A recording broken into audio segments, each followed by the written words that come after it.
Café de Sèvres.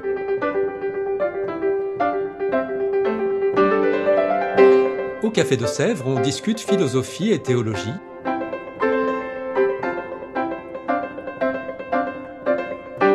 C'est là que chaque semaine, Isabelle, Parnell et Claire dialoguent avec un enseignant du Centre Sèvres, faculté jésuite de Paris. L'émission d'aujourd'hui est animée par Parnell Ledaga.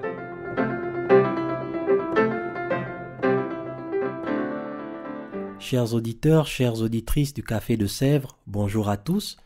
Je suis heureux de vous retrouver pour une nouvelle saison. Et pour lancer cette saison, nous avons le plaisir d'accueillir aujourd'hui le Père François Heuvé. Bonjour Père François. Bonjour Parnell. Voilà, vous êtes un habitué de la maison, vous êtes jésuite, théologien et physicien. Vous êtes aussi directeur de la revue Études. Vous enseignez également au Centre Sèvres. Si nous vous accueillons aujourd'hui, c'est pour discuter de votre ouvrage « La science à l'épreuve de Dieu ». Réponse au livre « Dieu, la science, l'épreuve ». Dieu, la science, l'épreuve, qui est un livre publié en 2021 par Michel-Yves Bolloré et Olivier Bonacier. Alors, rapidement, la première question qui me vient spontanément à l'esprit, ce livre « Dieu, la science, l'épreuve » qui a comme ambition de prouver scientifiquement ou d'apporter des arguments scientifiques en faveur de l'existence de Dieu. Pourquoi sentez-vous le besoin d'écrire un livre pour répondre à ce livre? Je veux dire, vous êtes un prêtre, donc en théorie, ou du moins a priori, si quelqu'un apporte des arguments en faveur de l'existence de Dieu, ça devrait plutôt vous réjouir. Pourquoi vouloir écrire un livre pour répondre à ce livre? À condition que les arguments soient pertinents, parce que le risque évidemment d'apporter des arguments en faveur de l'existence de Dieu, et si ces arguments sont faibles, ça a l'effet contraire.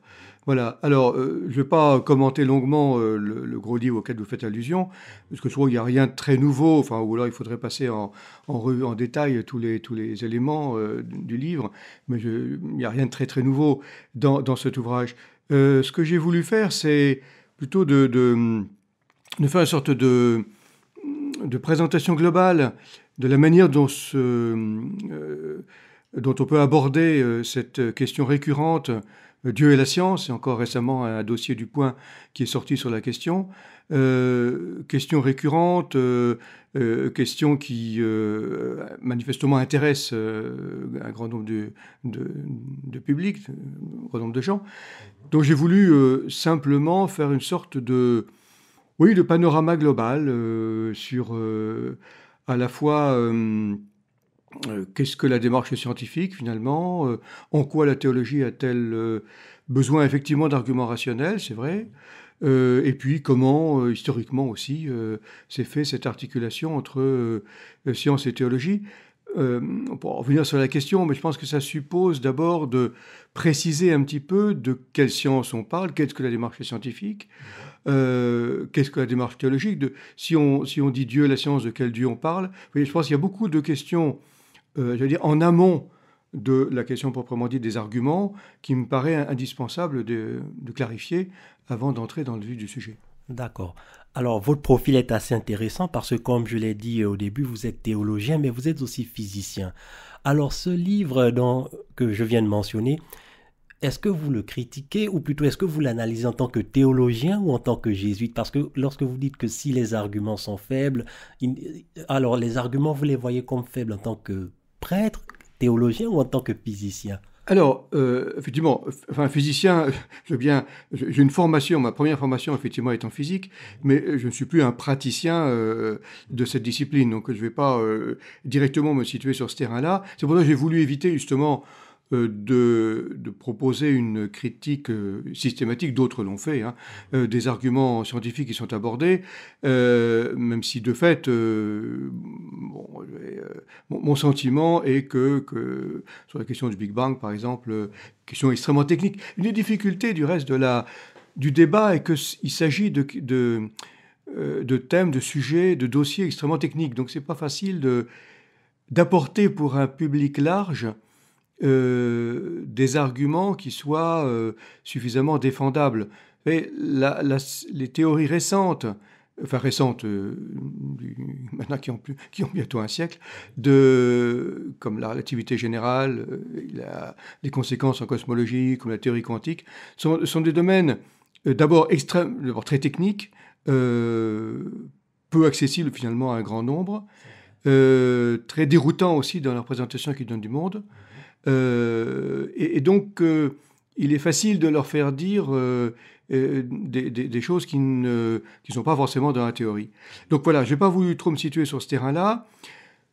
Sur le terrain théologique, ce qu'on appelle la théologie naturelle, c'est-à-dire voir la présence de Dieu dans le fonctionnement de la nature, c'est un sujet bien classique dans la tradition théologique. Donc, si vous voulez, sur ce domaine-là, soit on dit il est possible de voir des traces de la présence de Dieu dans la structure du monde, ça je n'ai rien contre, c'est tout à fait classique dans la tradition théologique, mais il ne s'agit pas de preuves au sens démonstratif du terme.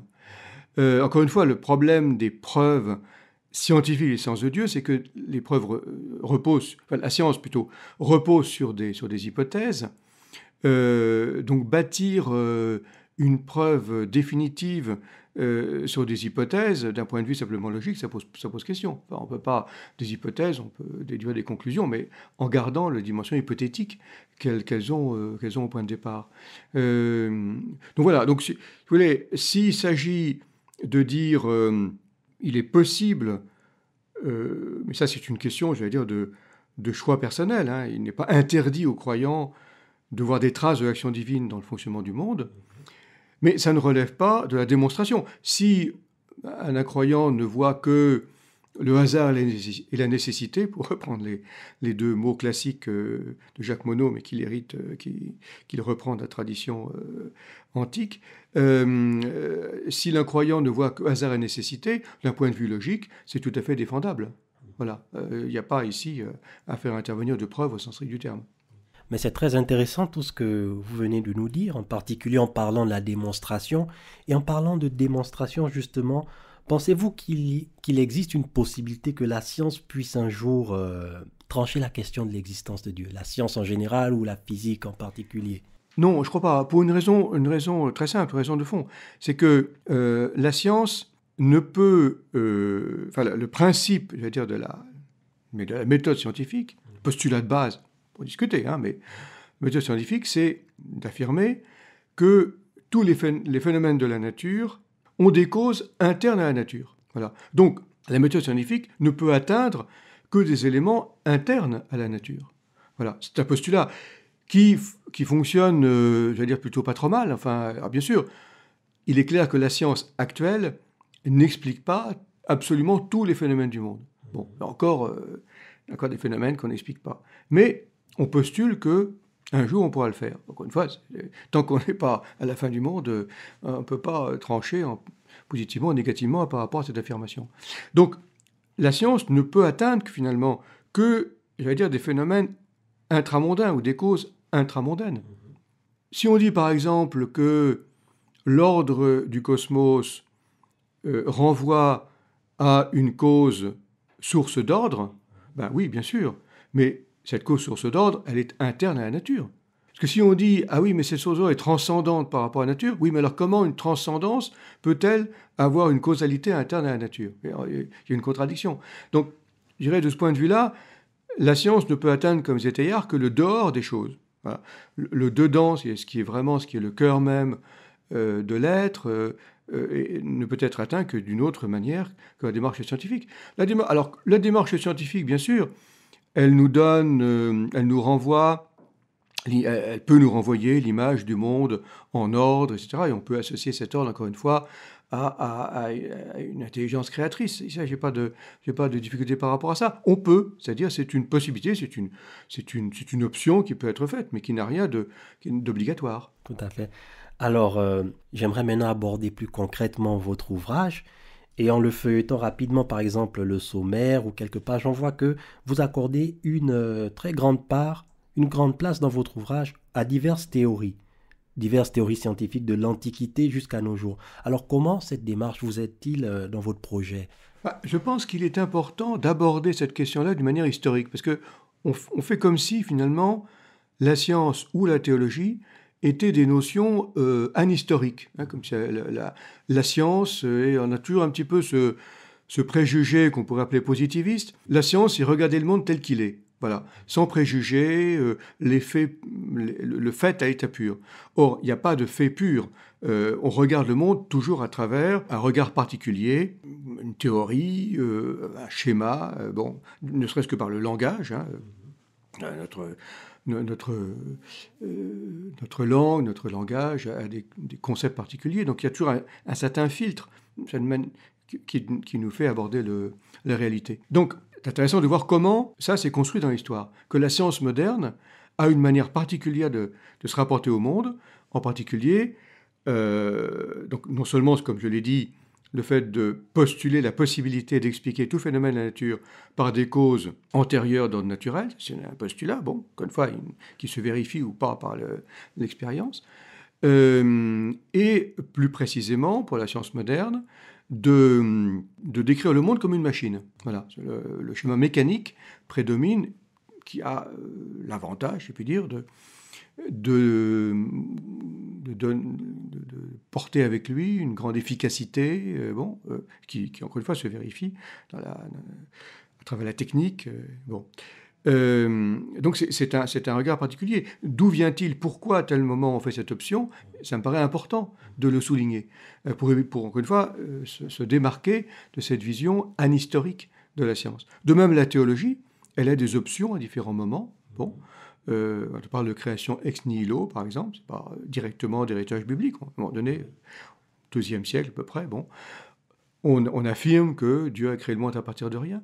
Bon, donc, bon, pas tout détaillé, mais reprendre un peu cette histoire permet de voir comment, aussi d'un point de vue historique, vision chrétienne et vision scientifique se sont combinées, opposées parfois, associées, bon, fécondées éventuellement. Ouais.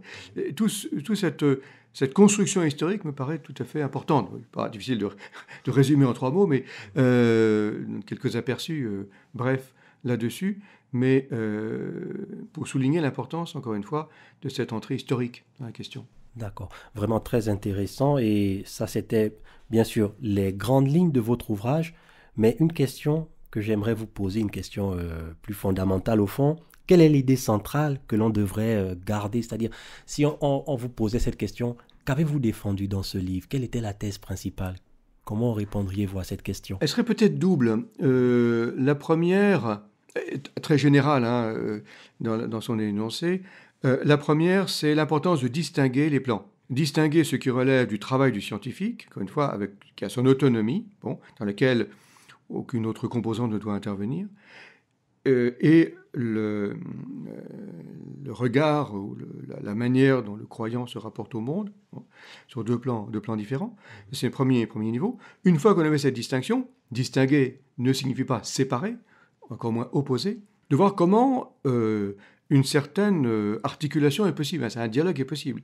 Là, je trouve intéressante une phrase du pape Jean-Paul II, dans une lettre de 1988, disant la science peut aider la religion à se démarquer de la superstition, et la religion peut aider la science à se démarquer de l'idolâtrie. Bon, ceci de mémoire, c'est pas exactement plus long, mais peu importe. Mais c'est ça. Hein. Le danger, effectivement, de la religion, c'est la superstition, c'est-à-dire construction d'un monde imaginaire, et effectivement, la démarche scientifique, on peut dire, ramène au concret. Enfin, une chose rapidement. Du côté de la science, il y a aussi un danger d'idolâtrie, c'est-à-dire de faire comme si la théorie scientifique suffisait à comprendre le monde. Effectivement, elle aide à expliquer les phénomènes du monde, mais c'est pas elle qui va nous permettre à elle seule d'entrer dans toute l'épaisseur du monde et au cœur de la matière, pour reprendre l'expression de Teilhard.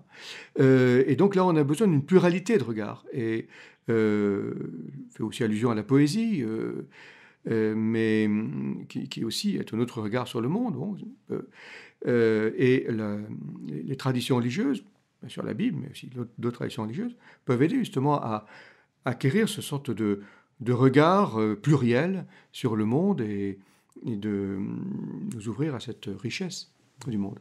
Mais encore une fois, le respect de l'autonomie de la démarche scientifique, c'est pour ça que dans la démarche scientifique, on n'a pas à faire intervenir directement de considérations surnaturelles. Cette autonomie, elle est classique dans la tradition catholique. On peut la faire remonter au moins à Thomas d'Aquin, distinguant la cause première et les causes secondes. Les causes secondes sont les causes naturelles que le scientifique peut inventorier sans faire référence immédiatement à une cause première. D'accord. Alors, Père François Heuvet, nous allons bientôt devoir rendre l'antenne, mais avant, j'ai une dernière question. Votre ouvrage, avez-vous reçu des retours d'autres théologiens ou d'autres physiciens, des commentaires? Oui, j'ai eu quelques bons échos, pas forcément de lecture très, très détaillée, mais en tout cas, en particulier de scientifiques, c'est ça qui m'intéressait, de scientifiques qui ont plutôt bien apprécié cette démarche et de personnes, ou d'honnêtes gens, qui n'avaient pas forcément des idées très claires sur la relation entre les deux. Parce que c'est vrai qu'on trouve assez volontiers des propositions de distinction assez radicale des domaines, mais c'est un bon point de départ, mais c'est insuffisant. Intéressant de voir, encore une fois, on revient à l'histoire, comment la science moderne s'est mise en place et comment, on n'a pas trop le temps de revenir là-dessus, mais peu importe, mais on pourrait lire le livre, comment la science moderne s'est élaborée aussi en interaction avec une certaine théologie. D'accord. Et les deux concernaient eux-mêmes Michel-Yves Bolloré et, j'oublie le nom, Olivier Bonacier, vous ont-ils répondu? Pas directement, non. Ah, d'accord. Alors, votre ouvrage, je rappelle, La science, l'épreuve de Dieu, de François Heuvet, publié aux éditions Salvator, disponible dans toutes les librairies, Fnac et éventuellement sur Internet. Avant de rendre l'antenne, Père François Heuvet, j'aimerais savoir, donnerez-vous ce semestre des cours, des conférences ou des séminaires au Centre Sèvres? Non, j'interviens dans le cadre des mardis d'éthique publique, tous les premiers mardis du mois, mais je ne donne cette année pas d'enseignement au Centre Sèvres. D'accord. Eh bien, je vous remercie infiniment d'avoir accepté notre invitation, de nous avoir fait découvrir votre ouvrage. Quant à vous, chers auditeurs et auditrices du podcast Café de Sèvres, je vous remercie une fois encore pour votre fidélité. Nous nous donnons rendez-vous dans 2 semaines. D'ici là, portez-vous bien. À très bientôt. Au revoir.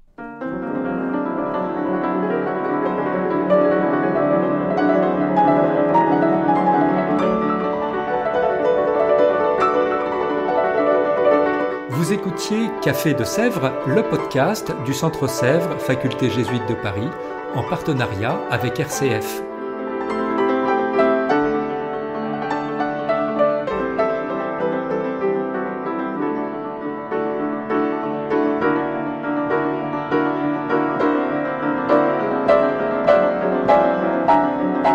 Pour ne rater aucun épisode, abonnez-vous sur votre application préférée. Spotify, Deezer, Apple Podcast ou Google Podcast.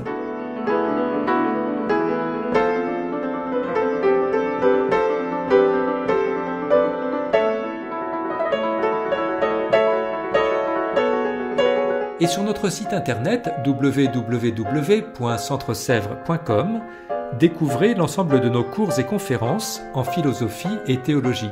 À bientôt.